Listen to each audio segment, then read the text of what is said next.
très heureuse qu'on arrive enfin à cette 13e édition. Hein. On est tous très contents, mais je tiens quand même à préciser que je suis cofondatrice avec Pascal Fouché, avec qui on a monté ce festival, cette association en 2007. C'est très important de le dire parce qu'on est deux à l'avoir fondé et Pascal est le programmateur du festival. Ce festival, il est très bizarrement, alors dire franchement, on était sur le port. On faisait beaucoup de festivals tous les deux, on allait faire des interviews à l'Orchante, je faisais des photos au Francophonie, au temps de Jean-Louis Foulquier. Et un jour, sur le port, Pascal me dit et pourquoi pas, et puis on s'est tapé dans la main, et puis voilà, on arrive à la 13e édition de ce festival. Ah, la musique, c'est tout, ça fait vibrer, ça donne le sourire, ça permet d'échanger, de communiquer, voilà, c'est très humain la musique, donc forcément ça nous porte, quoi. Ces artistes sont contactés par Pascal, le directeur artistique, hein.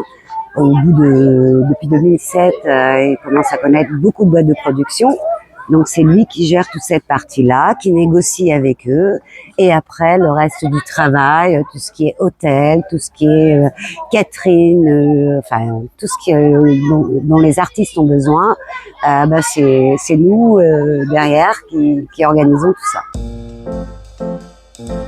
Ce serait l'année post-Covid où on a beaucoup travaillé pour permettre au festival de se maintenir et de faire évoluer la jauge, le format, etc. et pouvoir résister à cette période de crise, entre guillemets. Ça a été une édition absolument magique où on a revu le modèle justement qui était proposé avant sur Notes en Verre et ça a été tellement apaisant et un moment d'échange extraordinaire que franchement... j'en garde un très bon souvenir, quoi. Mais chaque édition est magnifique, hein. Chaque édition génère des bons moments. Je rejoins Janelle sur cette période-là parce que c'était une période difficile où on était tous enfermés et où on se posait des questions. Est-ce qu'on va rouvrir demain pour tout le monde, hein? Et que du coup, on a trouvé la solution. Chapiteau, c'était une première pour notre... Et en plus, c'était les 10 ans.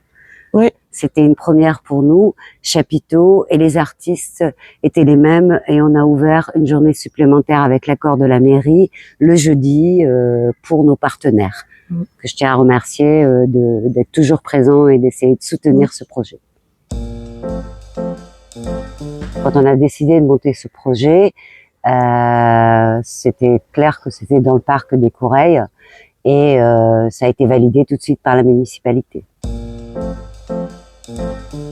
On en a encore besoin. C'est très bien organisé par Cindy et Nina, qui font un travail colossal. C'est très très bien organisé et je tiens en même temps à remercier tous les membres du CA qui font un énorme travail. Autant Janelle que moi-même, on les remercie vraiment parce que sans eux, il faut être clair, on pourrait pas ouvrir ce festival. Oui, nous, ce qu'on propose surtout, c'est vraiment cette opportunité de rencontrer de nouvelles personnes, de participer à un événement qui soit vraiment humain, à échelle locale, avec un public qui est multigénérationnel, avec un engagement aussi bien sur l'éco-responsabilité que sur des valeurs de tolérance et d'inclusion. C'est vraiment une expérience à part entière, une bulle. Nous, quand on en ressort, c'est vrai que ça chamboule toujours parce que c'est très intense, c'est très riche et voilà, ça recharge les batteries pour toute une année à suivre, quoi. Il suffit de contacter Nina ou Cindy ou de se rendre sur notre site internet. Dans la page partenaire, à la fin, il y a une proposition pour intégrer l'équipe et devenir bénévole pour l'éco-festival. Effectivement, des food trucks qui sont là, sur place. Il y a 12 stands food trucks. Soit ils sont extérieurs et intérieurs, soit ils sont que à l'intérieur, donc au VIP. Un artiste que j'aimerais, de Bink, ça fait partie des artistes qu'on a demandé régulièrement, hein. Donc c'est vrai que nous, ça nous ferait hyper plaisir et je pense que le programmateur atteindrait enfin son objectif puisqu'on le souhaitait. On le voulait l'année dernière, on a eu Naaman et Grand Nation, c'était magnifique, c'était d'une beauté phénoménale et très humain. Donc de Bink pour nous, mais aussi pour le public, parce que le public demande de Bink. Qu'il fasse beau qu'il fasse beau et que le public soit présent, parce que c'est vrai que comme Madame le maire l'a dit juste avant, c'est pas facile d'organiser un événement de grande ampleur, c'est pas facile de trouver des financements, c'est pas facile de lutter entre guillemets toute l'année pour que ce projet vive. Yasmine fait un travail absolument exceptionnel, toute l'équipe est extrêmement engagée. Faut vraiment avoir de l'énergie à revendre pour tenir le coup et aller jusqu'au bout d'un projet. Donc nous, tout ce qu'on espère, c'est vraiment que ce festival brille et soit plein de public, quoi.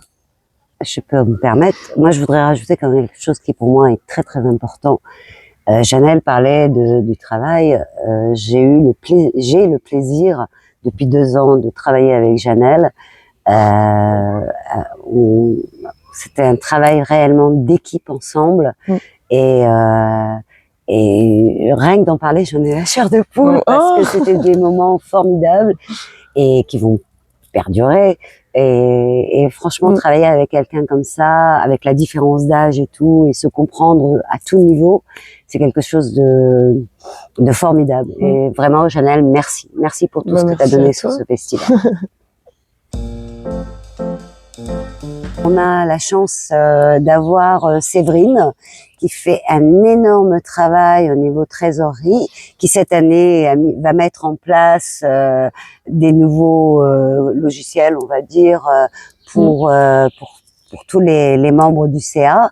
Donc oui, effectivement, on peut vraiment la remercier parce que c'est un énorme boulot. Merci Séverine. Au VIP, il y a un énorme travail de la part de nos copains et copines du membre du CA. Donc on peut aussi remercier Béa et Laurent. Mais je tiens aussi énormément aussi à remercier Isabelle Garèche qui s'occupe des loges. Et là, il y a un énorme travail aussi par rapport aux demandes des artistes et dont on doit suivre vraiment le contrat de session et les demandes des artistes. Et au niveau du catering, alors là, il y a un énorme travail fait par Corinne et Sandra qui, elles, font quand même à manger pour les artistes, la technique, tous les bénévoles. Donc, il y a beaucoup à faire et avec toutes les restrictions maintenant, parce qu'il y a de plus en plus de gens allergiques, en gluten et autres. Donc, elles ont un énorme travail, les filles, à mettre sur place. Et bien sûr, il nous reste la buvette, notre ami Denis, qui fait un gros travail sur la buvette avec son équipe. Et c'est toujours très joyeux qu'on passe d'un endroit à un autre. On sent que tout le monde est très motivé et c'est joyeux sur chaque commission. Enfin, c'est mon avis. Oui, je suis d'accord.